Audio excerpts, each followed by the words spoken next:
everyone, and welcome to News 5 Now.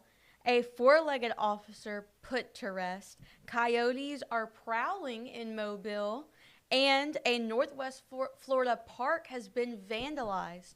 All of that and more is coming up on News 5 Now at 5:30. Brought to you by Green & Phillips, covering news from your neighborhood and around the world. News 5 Now starts right now.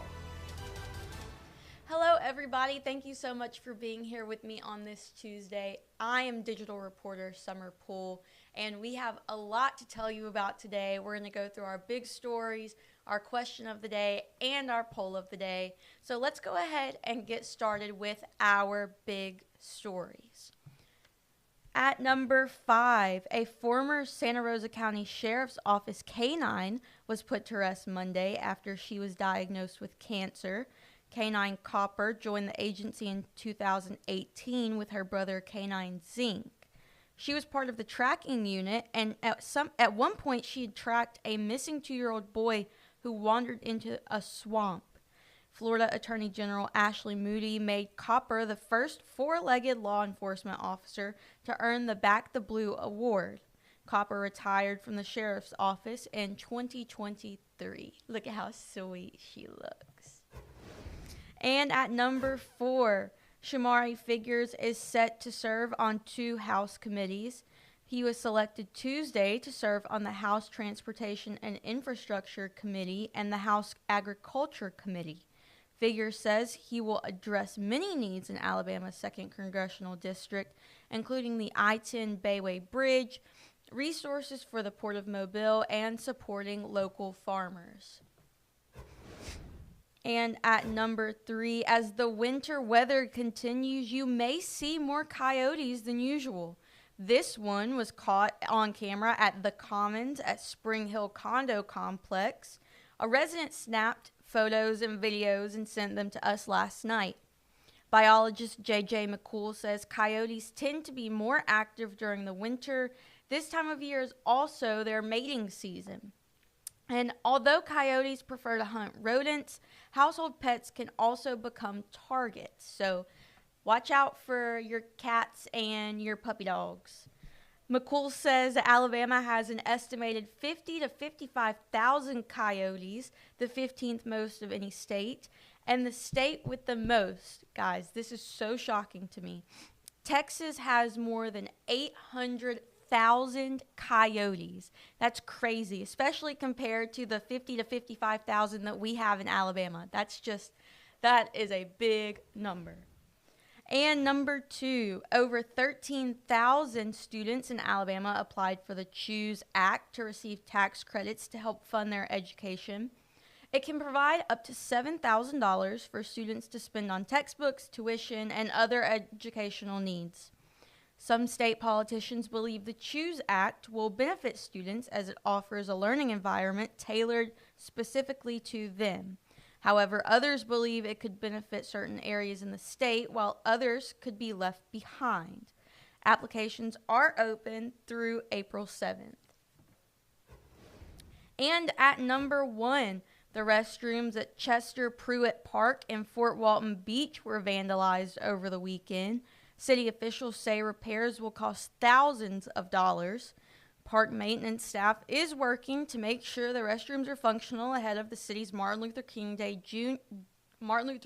Jr. Day parade.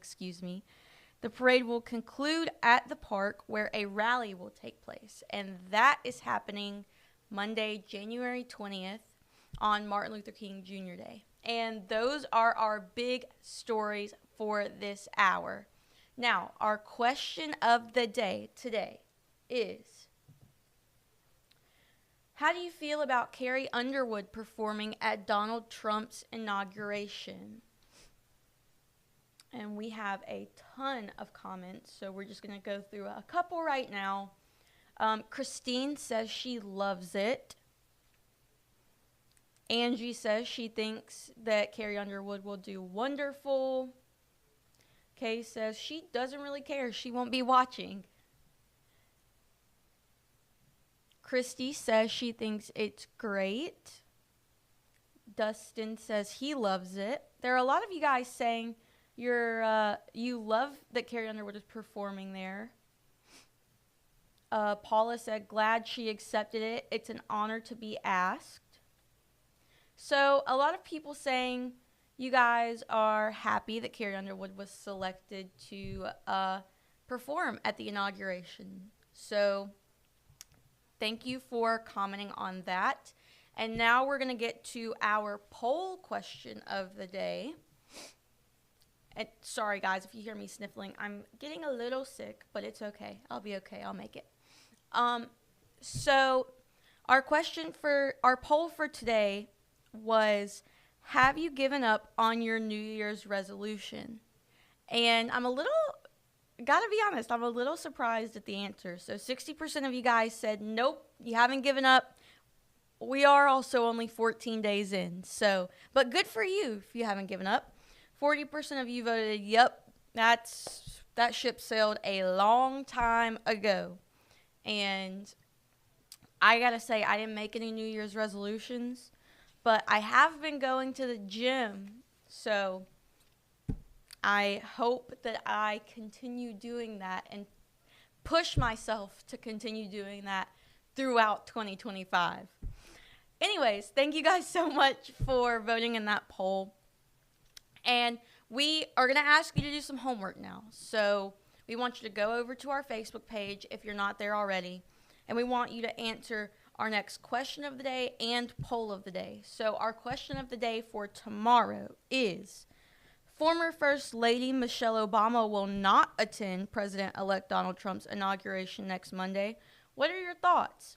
We had a conversation about this in the newsroom, and we thought it was interesting that she also didn't attend President Jimmy Carter's funeral. She was the only First Lady that wasn't in attendance. So we hope all is going well for her. Hope there's no sickness or anything. So that's our question of the day. And our poll of the day is, will the Kansas City Chiefs three-peat? Do you think that the Kansas City Chiefs are going to go to the Super Bowl for the third year in a row? I don't think any NFL team has ever done that. So we want to know if you think the Kansas City Chiefs will be the first team ever in the NFL to do that.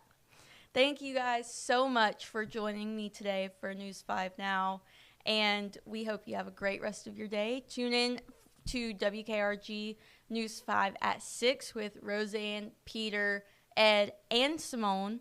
And have a good night, guys. See you next time. Bye. Covering news from your neighborhood and around the world.